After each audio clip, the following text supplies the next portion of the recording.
The history of trade agreements and tariffs is not a technical footnote to economic history. It is one of its central battlegrounds, where nations have continuously negotiated the line between openness and protection, prosperity and security cooperation, and fear. When I look back across centuries of trade policy, I do not see abstract percentages or custom schedules. I see governments wrestling with a recurring dilemma: how to benefit from exchange without surrendering control, and how to protect domestic stability without isolating themselves from the wealth of the wider world.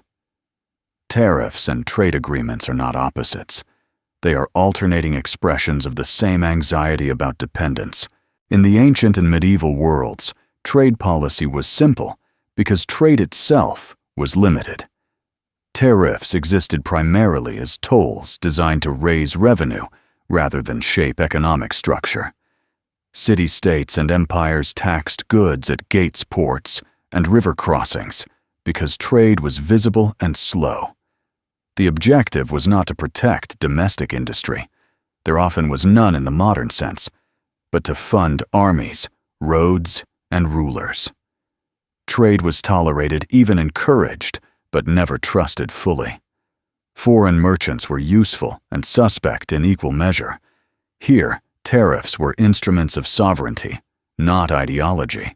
As commerce expanded in the early modern period, tariffs acquired strategic purpose. The rise of mercantilism transformed trade policy into a weapon of state power. Nations sought trade surpluses not because economists advised it, but because war demanded bullion ships and supplies. Tariffs protected domestic producers, restricted foreign competitors, and forced colonies into dependent relationships. Navigation acts, import bans, and monopoly charters were not policy errors. They were deliberate strategies to concentrate wealth and logistical capacity within national borders. Trade agreements, when they existed, were instruments of hierarchy rather than partnership. Yet, mercantilism carried costs that became increasingly visible. Protection bred inefficiency. Smuggling flourished. Consumers paid higher prices. As industrialization began to reshape economies in the 18th and 19th centuries, the logic of trade shifted. Productivity, not hoarding, became the source of wealth. Britain's gradual embrace of freer trade, culminating in the repeal of the Corn Laws in 1846, marked a historic pivot. Tariffs that once protected landowners now hindered industrial competitiveness. Free trade emerged not as moral awakening, but as an ideology of strength. Britain could afford openness because it dominated production. This pattern would repeat endlessly. Trade liberalization has almost always been championed by those already ahead and resisted by those struggling to catch up. The 19th century's so-called free trade era coincided with imperial power, unequal exchange, and industrial dominance by a handful of nations. Tariffs did not disappear. They were selectively dismantled. Openness was demanded abroad, while protection often remained at home. Trade agreements expanded markets for manufacturers while constraining development paths for others.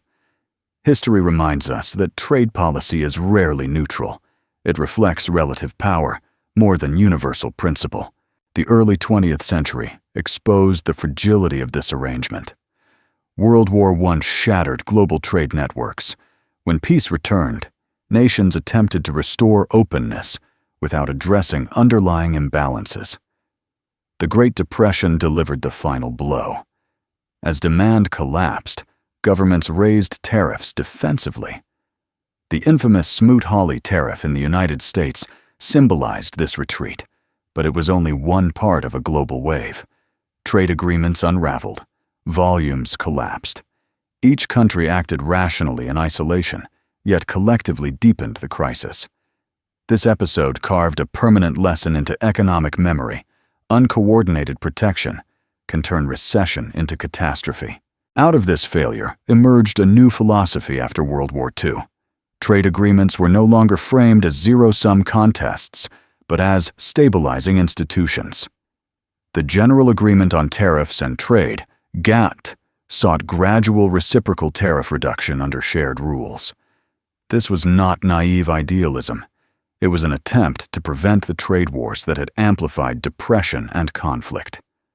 Tariffs were lowered not because nations trusted one another fully, but because they feared repeating history more. Trade policy became a tool of order, not just advantage.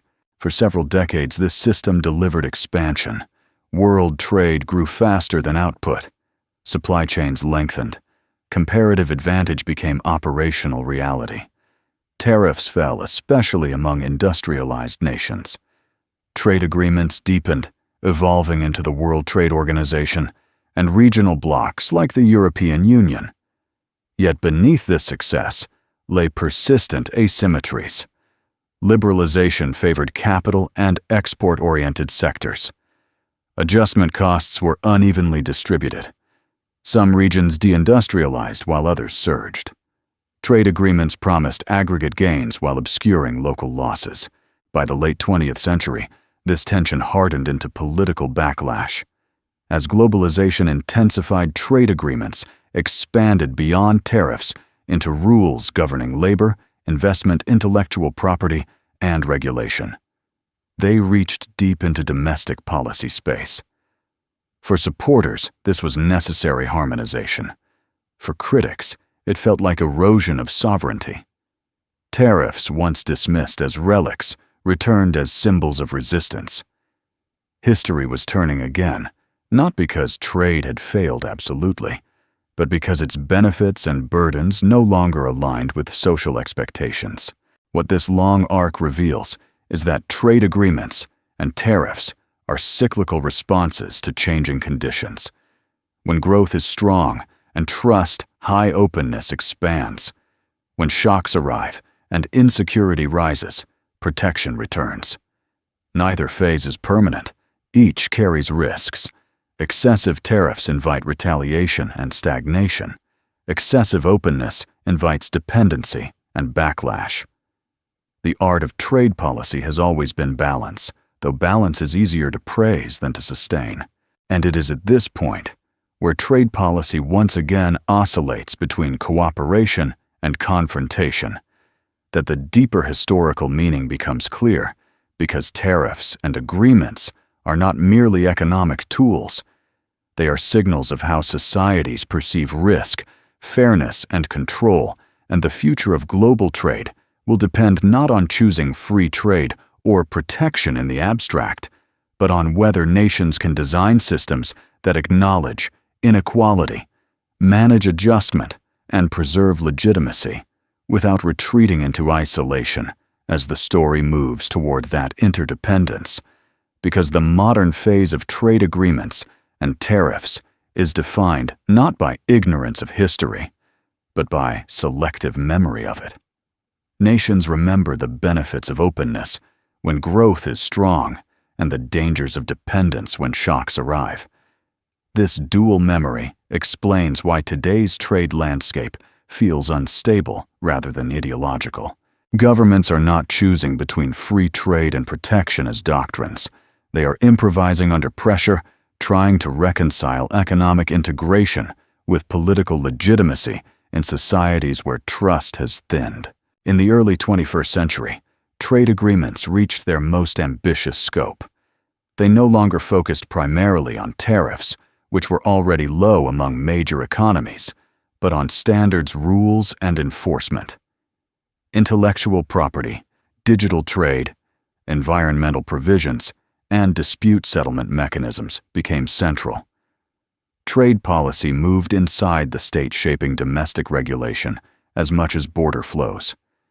This depth created efficiency for global firms, but unease for voters, who felt that decisions once debated nationally were now constrained by distant agreements.